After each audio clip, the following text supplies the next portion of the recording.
Ration బియ్యం అక్రమ రవాణాపై deputy CM Pawan చర్యలు సరైనవేనని ఏపీ బీజేపీ అధ్యక్షురాలు పురంధేశ్వరి అన్నారు. గత ప్రభుత్వ హయాంలో కూడా పీడీఎస్ రైస్ గురించి మాట్లాడామని తెలిపారు. అంతర్జాతీయ పీడీఎస్ మాఫియాగా పవన్ మాటల్లో తప్పు లేదన్నారు.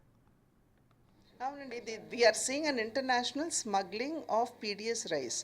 కాబట్టి ఇది ఇంటర్నేషనల్ ఇష్యూవే కదా. అండ్ ఇప్పుడు చాలా అనేక విషయాలు ఇప్పుడు ఇంటర్నేషనల్గా కూడా క్వశ్చన్స్ రేజ్ చేస్తున్నారు.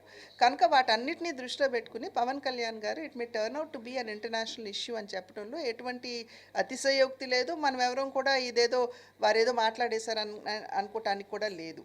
మనం చూస్తున్నాం, నాదెండ్ల మనోహర్ గారు సివిల్ సప్లైస్ మినిస్టర్గా అనేక గోడౌన్ల మీద వారు ఇన్స్పెక్షన్ చేయటం, పెద్ద ఎత్తున అక్కడ పీడిఎస్ రైస్ దొరకటం, వాటన్నిటినీ కూడా ఇంచుమించుగా కాకినాడ పోర్టు నుండి వారు అక్కడ నుండి తరలించేస్తున్నారు అనేటువంటి విషయం, ఇవన్నీ కూడా మనం చూసాం.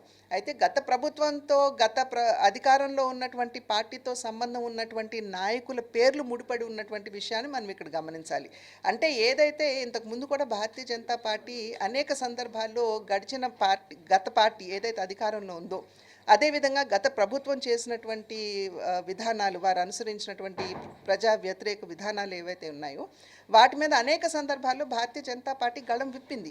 దాంట్లో భాగంగా పీడిఎస్ రైస్ గురించి కూడా మీరు కనుక ఒక్కసారి వెనుదిరిగి చూసుకున్నట్లయితే రాష్ట్రంలో జరుగుతున్నటువంటి అవినీతిని ప్రస్తావిస్తూ భారతీయ జనతా పార్టీ కూడా ఈ పీడిఎస్ రైస్ గురించి ప్రస్తావించినటువంటి విషయం మనందరికీ తెలుసు.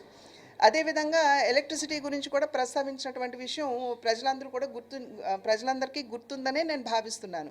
కనుక భారతీయ జనతా పార్టీ ఎప్పుడు వెనకడుగు వేయలేదు ఇటువంటి అంశాల మీద గళం విప్పడానికి. అదేవిధంగా ఇవాళ పవన్ కళ్యాణ్ గారు కూడా ముందుకు వచ్చి దానికి బలం చేకూర్చడం అనేది ఇది నిజంగా ప్రతి ఒక్కరు కూడా గమనించవలసినటువంటి విషయం, స్వాగతించ